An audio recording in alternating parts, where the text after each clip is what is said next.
Good evening friends. Today we will cover the remaining topics of basics of income tax where we left yesterday. Today the main topic which we will cover will be residential status of individual, company, HUF, etc. First of all we will go through residential status of individual.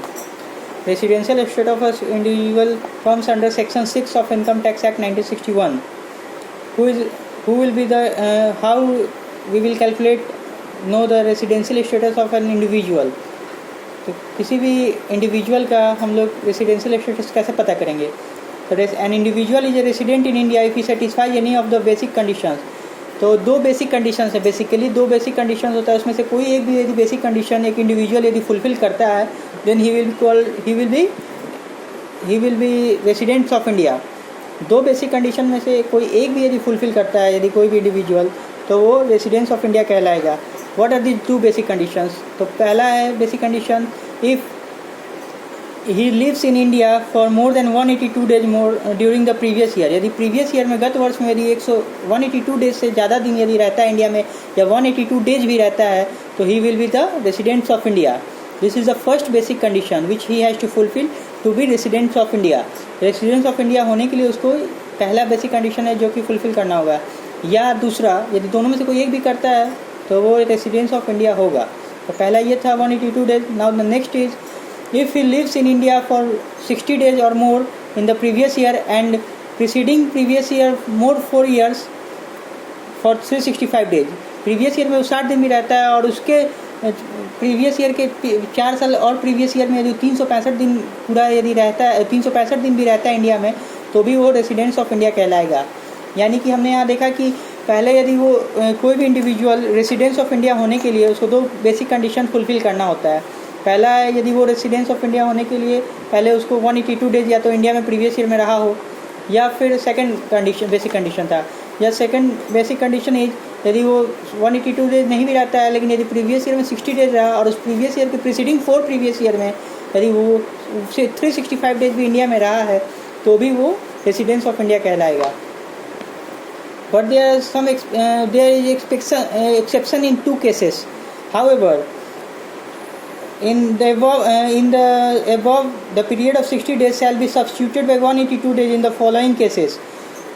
2 cases हैं जिनमें कि जो 60 days का period है वो 182 days से substituted हो जाएगा. यानी कि उसको 182 डेज प्लस प्रीसीडिंग 4 ईयर्स में 365 डेज का क्राइटेरिया को फुलफिल करना पड़ेगा रेसिडेंट्स ऑफ इंडिया कहलाने के लिए. पहला कंडीशन है Indian citizen who lives India during the previous year for employment outside India और as a member of crew on a ship Indian ship.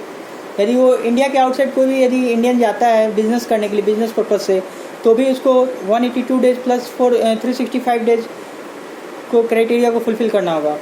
या इंडियन क्रू पे यदि मेंबर ऑफ क्रू बन के इंडियन शिप पे जाता है तो भी. And the second one is the Indian citizen और the person of an Indian origin who visits India during the previous year.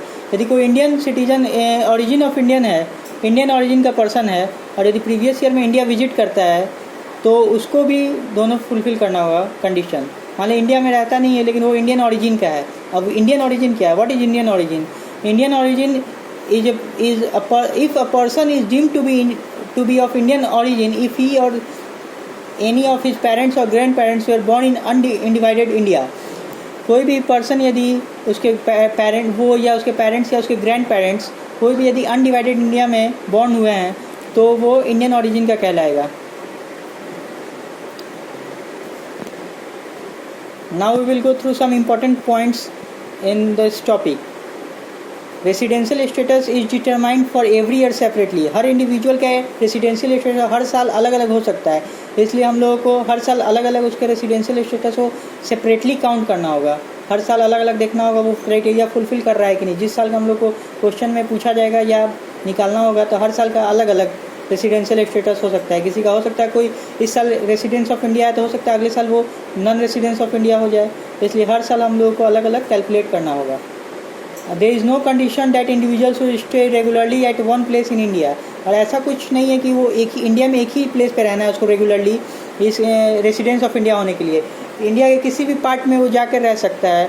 Whole of the India में कहीं भी रहेगा तो भी वो रेसिडेंस ऑफ इंडिया ही कहलाएगा. और third one is India includes territory waters of India. India में टेरिटोरियल वाटर्स भी को भी इंक्लूड करते हैं इंडिया में ही। Period of 24 hour is to be taken to be 1 day. 24 hours के पीरियड को हम लोग 1 डे काउंट करते हैं। If exact day of arrival is not known then the day of arrival shall be taken as complete day.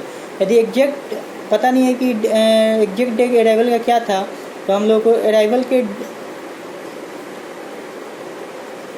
Day of arrival को ही हम लोग complete day मानेंगे। मान लेते शाम में आया है, सुबह में आया, 24 आवर्स पता नहीं चल रहा है, तो हम लोग फुल डे को 24 आवर जिस डे को आया उसी डे को फुल डे मानेंगे। Now there are two types of residential status. One is ROR, second is RNOR. Residential and ordinary resident, as resident and non-ordinary resident. इसमें भी दो हैं, एक रेसिडेंशियल स्टेटस में भी, जैसे ऑर्डिनरी रेसिडेंट, एक नॉन ऑर्डिनरी रेसिडेंट, दो तरह के हैं। तो इसमें further we will go additional conditions है जिसको फुलफ़िल करेगा तो वो क्या कहते हैं ROR होगा, कुछ कंडीशंस को नहीं फुलफ़िल करेगा तो RNOR होगा। तो पहला है ROR, if he satisfies one of the basic condition and both the additional condition.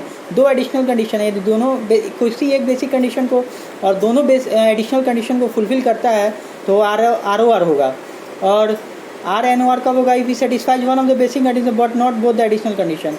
लेकिन यदि किसी एक बेसिक कंडीशन को फुलफ़िल कर रहा है लेकिन दोनों बेसिक एडिशनल कंडीशन को फुलफ़िल नहीं कर रहा है तो वो RNOR होगा। Now we will go through this topic in the next session. Thank you.